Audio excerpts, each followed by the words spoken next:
महीने बचे हैं, क्या मैं अभी भी नीट क्लियर कर सकता हूँ या कर सकती हूँ? मैं आज आपको यहाँ पे 2-3 चीजें बताऊंगी जो आपको फॉलो करनी है। और अगर आपको, चाहे आप कहीं भी खड़े हो प्रिपरेशन लेवल पे, अगर आपको नीट 2024 इसी साल निकालना है तो वो आपको आंखें बंद करके फॉलो करनी पड़ेगी। तो कहते हैं कि किसी चीज को तुम सच्चे दिल से चाहो तो पूरी कायनात तुम्हें उससे मिलाने में लग जाती है। तो ये जो कहावत है ना, ये एकदम सही है। पर आपको पता है कैसे? बिकॉज जब तुम किसी चीज को सच्चे दिल से चाहते हो ना, तो तुम उसको पाने के लिए उतनी ही मेहनत करते हो। So hey dear children, my name is Meenakshi Sharma और आज मैं आपके सामने हाजिर हूं बहुत सारे बच्चों की क्वेरीज का, यही वाली क्वेरी का आंसर लेके कि क्या मैं अभी भी नीट क्लियर कर सकता हूं, क्या नहीं क्लियर कर सकता हूं। तो बेटा, मैं आपको सबसे सरल तरीका बताती हूं कि जो मेरे 12 साल के करियर में मैंने देखा है कि बच्चों को फॉलो करते हुए एंड नीट का एग्जाम निकालते हुए, तो ये ही तरीका है जो हमेशा काम किया है और मेरे बच्चों आने वाले टाइम में यही काम करने वाला है। तो आपने एक टॉपिक चूज किया, एक टॉपिक को चूज करने के बाद आपने उसके रिगार्डिंग नोट्स पढ़े। अब ये नोट्स आपने देखना है बच्चे कि क्या आपने ऑलरेडी लेक्चर लगा लिया है उसका। अगर आपने लेक्चर अटेंड कर लिया है अपने टीचर से, उसके नोट्स बन गए हैं, तो आप वही नोट्स जो है वो दोबारा पढ़ेंगे, एल्स आप उसका लेक्चर लगाएंगे। ठीक है। नंबर 3 जो है रीडिंग एनसीईआरटी। अब कई विरले बच्चे होते हैं वो पहले एनसीईआरटी पढ़ लेते हैं फिर नोट्स बनाते हैं, that also works, what ever works for you.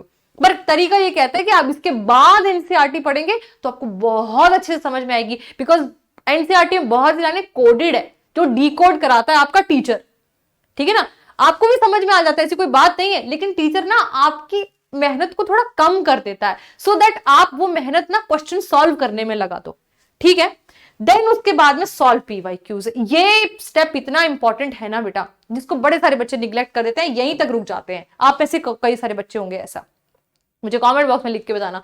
Now NCERT को पढ़ने के बाद आपने टॉपिक वाइज पीवाईक्यू सॉल्व करें। मार्केट में बहुत सारी बुक्स अवेलेबल हैं, उस पर टॉपिक वाइज पीवाईक्यू सॉल्व करो। करा, उसमें से डाउट्स आए, डाउट्स को सॉल्व करने के लिए दोबारा नोट्स पढ़ा, एंड दिस शुड रिपीट। तो ये ऐसा तरीका है बच्चों, आपको जरूर और जरूर जो है वो नीट 2024 निकलवाएगा। लेकिन कहानी यहीं तक नहीं रुकती है। कहानी जो है आपने पढ़ लिया, आपको समझ में आ गया, पीवाईक्यू सॉल्व कर लिया, सब कुछ निकाल लिया, आपने कुछ एक्सरसाइज क्वेश्चन भी सॉल्व कर लिए।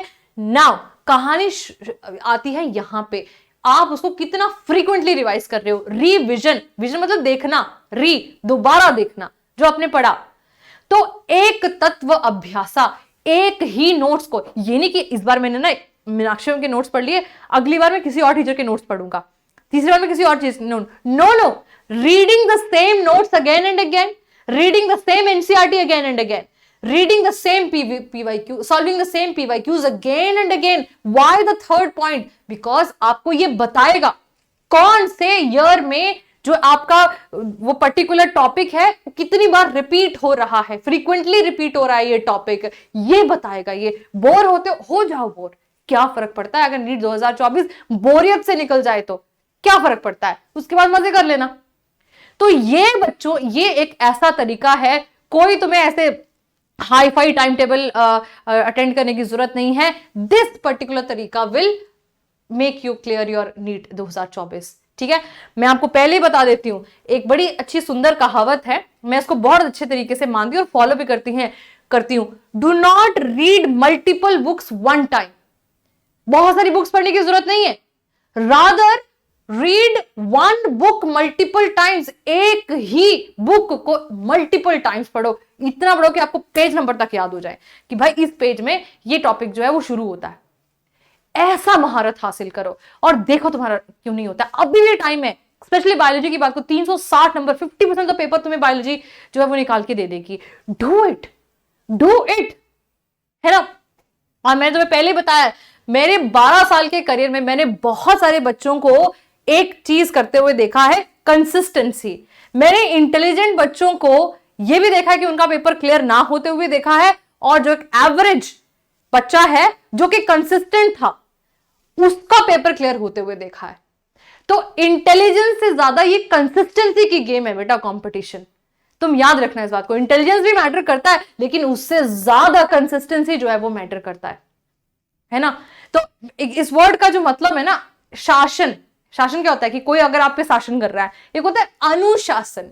अनुशासन होता है स्वयं पर शासन करना, है ना, कि अपने आप के अपने माइंड पे आपका कितना से है। 22 लाख बच्चा पेपर देगा, उसमें से कुछ हजार बच्चे सिलेक्ट होंगे। आपको पता है वो कौन सी चीज डिफरेंट करते हैं? ये अनुशासन, उनका अपने पे से है कि मेरे को ना सुबह आज उठना है, ये टॉपिक कंप्लीट करना है। अरे नहीं यार, विंटर्स आए हैं, अरे मजा आ रहा है यार, रजाई ओढ़ के मैं सो ही लेता हूं आज, है।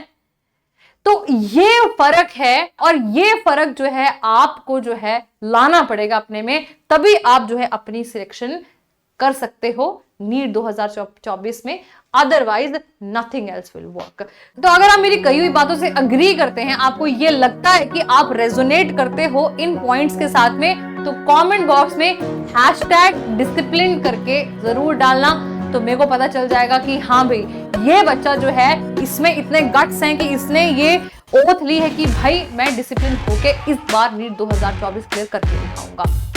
तो इसी के साथ बच्चों I will and up my video here. Video अच्छा लगा होगा तो लाइक जरूर कर देना, चैनल पे नए हो सब्सक्राइब जरूर कर लेना। यहाँ पे और भी बहुत सारे सरप्राइजेस आपके लिए आने वाले हैं, खास करके टेस्ट सीरीज, आपका जो कंटेंट है उससे रिलेटेड जो क्वेरीज हैं, बहुत जल्दी मैं लाइव भी मिलने वाली हूँ आपसे। तो थैंक यू वेरी मच, ऐसे बनी रही बच्चों, और मिलते हैं नेक्स्ट वीडियो में। This is Meenakshi Sharma, NEET biology educator, signing off. Thank you very much.